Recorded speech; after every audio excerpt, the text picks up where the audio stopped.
So today is Monday, the 9th of November. We've come together again to practice, to cultivate our minds. And in doing this, we take sila, virtue, as our foundation, and it's a very important foundation. So whether we take up the 5 precepts, the 8, 10 or 227, we do so following the energy that we have and our ability, knowing that all of these stages or levels of sila are enough for us to come to know and see the Dhamma and to be able to enter into a state of samadhi. So when we take care of our sila, this develops the heart that is collected and calm, and then wisdom arises. And through that we're able to know and understand the Dhamma. During the time of the Buddha, there were many lay people, whether males or females or even children, who had wisdom, and they were able to understand the truth and attain to stream entry. It shows that they had developed their parami and throughout many lifetimes prior to that one. And then when their parami had reached a state of fullness, they listened to the Dhamma and trained, practicing, following those teachings that they heard. And in the end, their mind settled into a state of peace. And they listened to the Dhamma once more and could attain to Sotapanna. Though most of them, however, listened to the Dhamma just one time, and that was enough for them to realize the truth.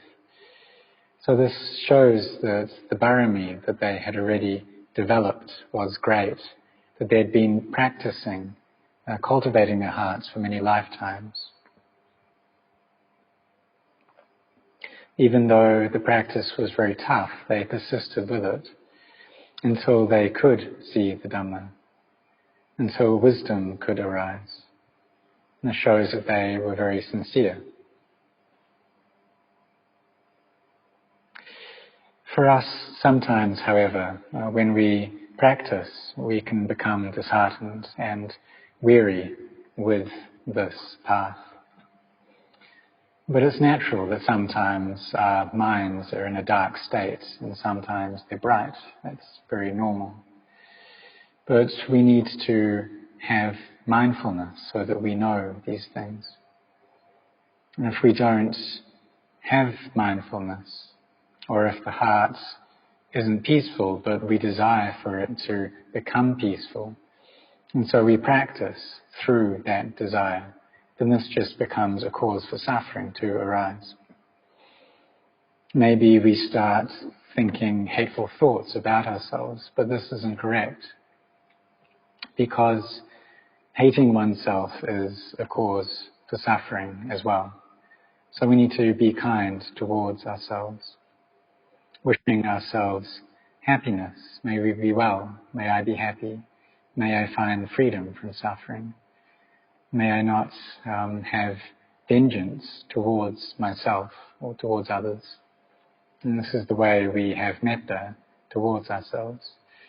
So we think about things in a positive light. But if the kilesas arise, then they will drag our thoughts towards negativity. The reason we walk this path is to find freedom from suffering. It's not to heap suffering upon ourselves.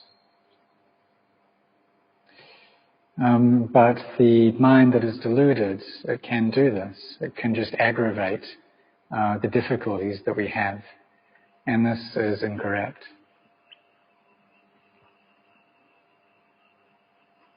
So Luang Por Anan taught about this before as well. And he said that for some monks, they set a goal in the practice, but they're not able to do that. And so they get really stressed and they start hating themselves. But that's not the right way of going about it. So we need to have a sense of ourselves and the energy that we have. And the Buddha had incredible amounts of energy in his mind. And so he could make that a great determination that he did under the Bodhi tree, that if I don't attain to the Dhamma, then I won't get up from the seat. But for us, we mostly have just a little bit. And we need to know a sense of proportion, but also to not be too lax as well, to maintain our sincerity. And this is especially important for monks, to be sincere in the practice. Because if there isn't this level of sincerity, then you can just get very lax, just let go of the practice. So these aspects of monastic life, such as the morning chanting, the evening chanting, going on alms round, sitting in meditation and doing all the communal activities, and these are the duties of a monk. For Luang Por Chah, when I stayed with him, he asked permission from the community to not go to the morning and evening meetings because he was old at that time. He was 59 years old and he had used his body a lot and put it through a lot of hardship. So he asked permission from the monks to not gather together for these meetings, but on occasions he would come to teach the Dhamma in the evening. So I was intent to go to all these meetings. And Luang Por Liam, he would lead the chanting and do this without fail. There was never a day that he missed the chanting.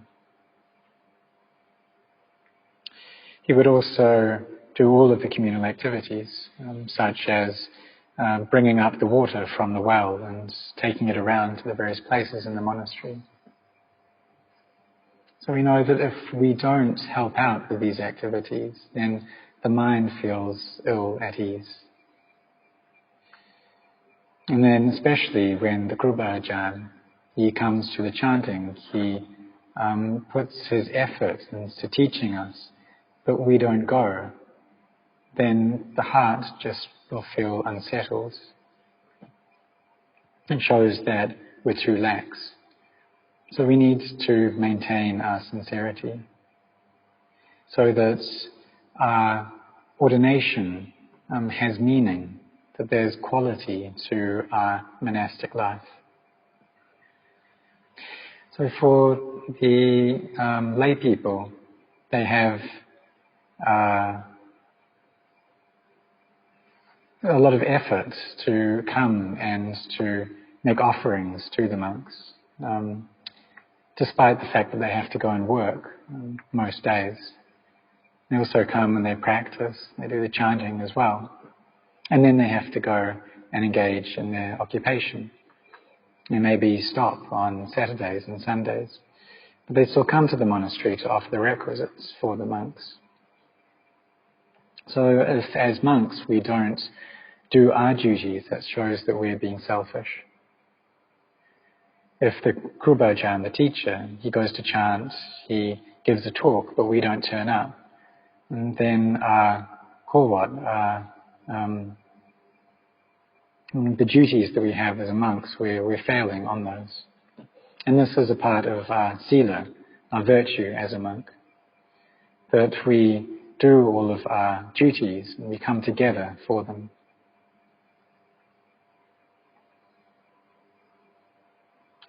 So when we can do these, it shows that we have effort and sincerity. And we are able to attain to the Dhamma through effort. We do our sitting meditation, our walking meditation, but we also need to be careful around this as well. Because if the kilesas arise in the heart, they can tell us that if we torture our bodies a lot, we put them through a lot of stress and difficulty, then that will bring results. But if we do that too much, it's dangerous.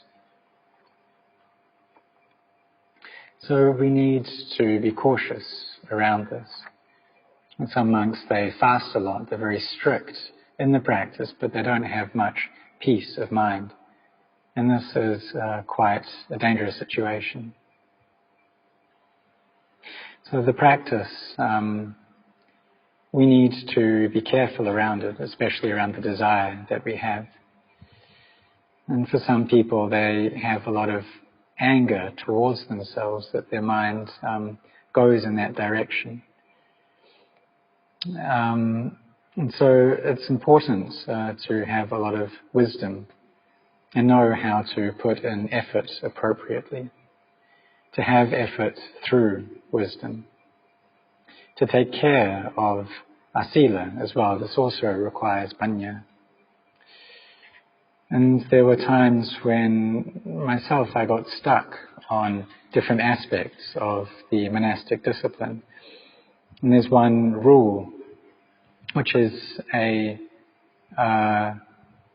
severe offence, which is to not drink the blood of a human being.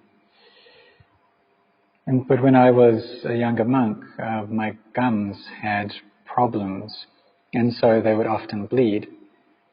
And I was afraid of committing this offence, so I would try to spit out the blood every time that it bled through my gums, in order to not swallow it and fall into this offence.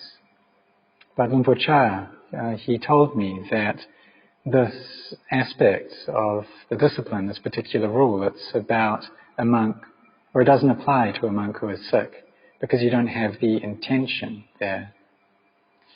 Really, the meaning of this rule is for monks to not engage in very violent or abhorrent acts, like drinking the blood of another human being, but it doesn't apply to one's own blood. So through this teaching, my understanding of the sila increased. So whether we're able to keep our virtue in a coarse or a middle or a refined manner depends on our intention. And there was a time during the Buddha's life where there was a husband or a man who was a hunter, and his wife came from a very rich family, but she met this hunter and fell in love and then ran away with him into the forest. And eventually she bore many children. The Buddha later on praised her as being his own child. But the monks and the laity who heard this were very confused, because her husband was a hunter, and so how could she possibly be a Sotapanna?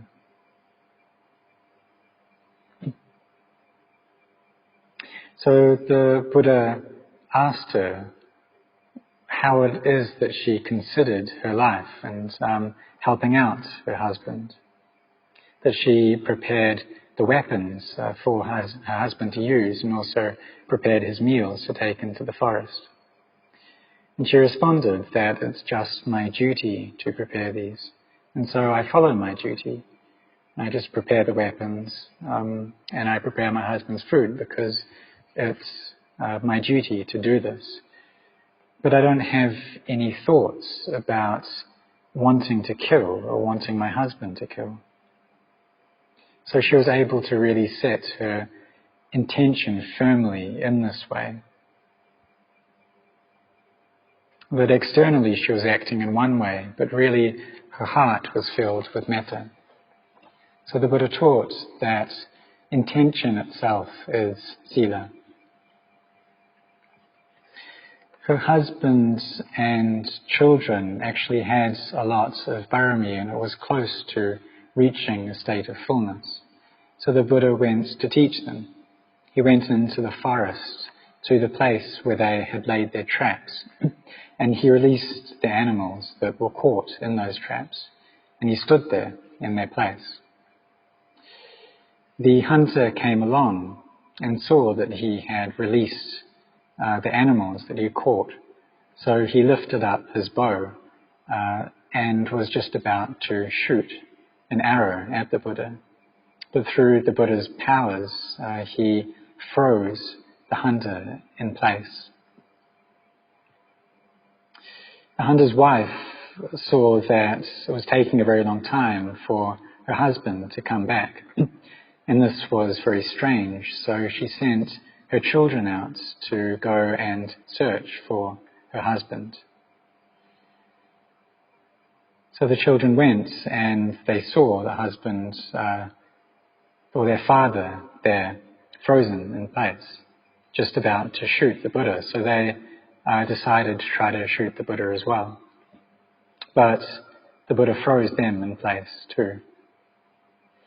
Eventually the woman went along to find out what had happened, and she saw her husband and her children just about to fire their arrows at the Buddha, that they were about to kill him. So she shouted out that, "That's my father, don't kill him." Now both her husband and her children had never seen her real father before, so their hearts warmed up to the Buddha, and the Buddha was able to teach them, and they all reached the stage of Sotapanna. This shows that the hunter and his children had a lot of barami. And when they became Sotapannas, they gave up their occupation, they changed their livelihood, and they didn't kill beings anymore. So this intention is in itself sila. We shouldn't worry or think too much about it, but rather establish our intentions well, making sure that we keep our virtue through kindness and compassion. If we just have kindness for some people, and that leads us to break the precepts, and that's not correct either. So we need to gain a clear understanding of this, to establish our metta and karuna well within these precepts, be they the 5 precepts or 8, 10, 227. And it's not something that should become a cause of worry or concern for us. Rather, we establish our mindfulness and our samadhi here in the present moment when we practice, trying to cultivate the collected mind here and now. If we send thoughts to the past, then they'll start bringing up memories and start getting involved in liking and disliking towards that. So we just try to keep the mind here in the present moment. Like Venerable Angulimala, he had given up the past and his mind was firmly established here and now. He had very deep jhana, and through this he was able to contemplate and attain to arahantship. So we need to try to keep our minds here with the present moment, collected in the words of Buddha, Dhamma and Sangha, looking at the breath as it comes and goes, until our minds reach stillness. Or we can also use the body as the object of our mindfulness as well, knowing what it is that the body is doing right now. We can separate out the elements. And all of this comes down to seeing things as not self. Any Vedana or feeling that arises, we see that arise, persist for a while and cease. There's nothing true about it. That the body is just a body and Vedana is just Vedana. And it's the same for all of the sensations that appear in the mind. And in looking at these sensations in the mind, this becomes citta, nupassana, satipatthana.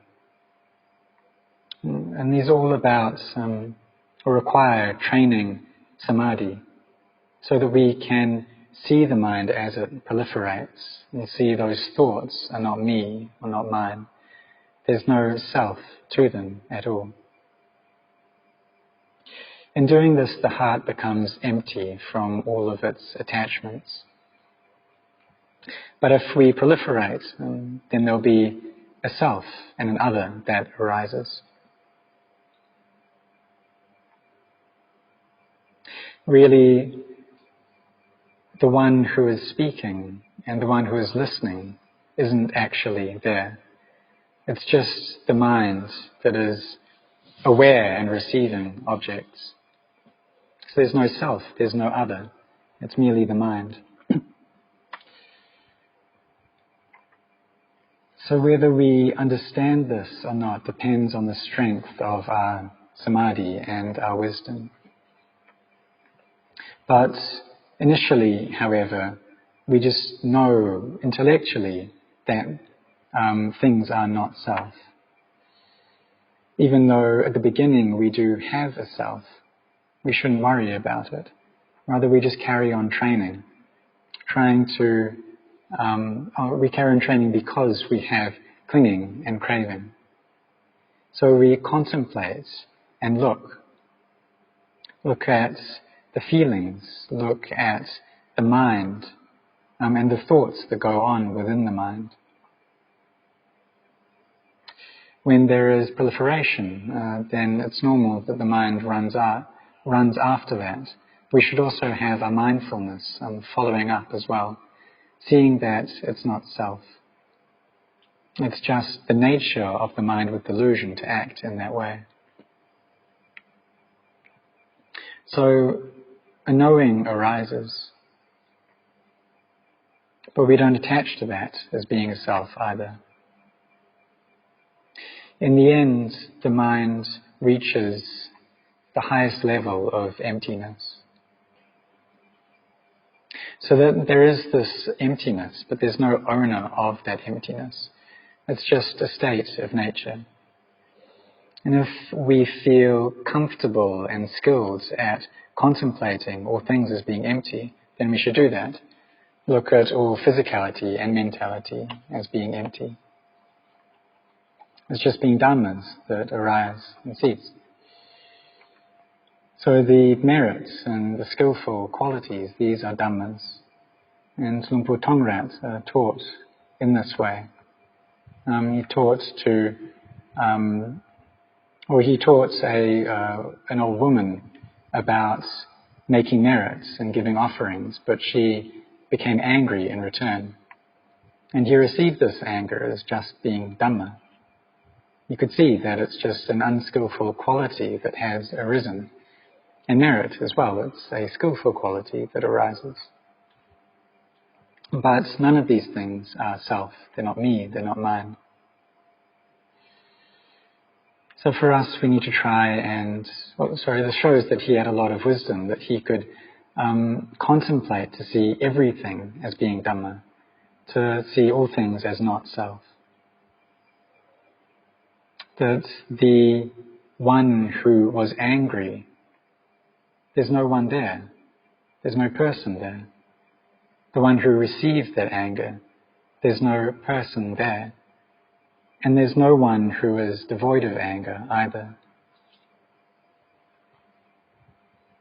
So we contemplate in this way, and by doing that, this is the path of wisdom that develops into samadhi. So we establish our minds well, training ourselves like this, and so that our minds can enter into a calm and collected state. We have our efforts, we are sincere in the practice. We establish our minds well. It's important for the monks to do this in all of our activities, whether it's the morning chanting, the evening chanting, all of the duties that we have as monks. And we just need to follow in this way, just practice like this. Because the lay people, they have to get up early and go to work, and they also have to try to fit in their meditation practice and their chanting as well. We try to make merits, make offerings. And through this we receive the 4 requisites that we need to survive on. So for monks we should be the leaders. We should lead the way. We should have sincerity.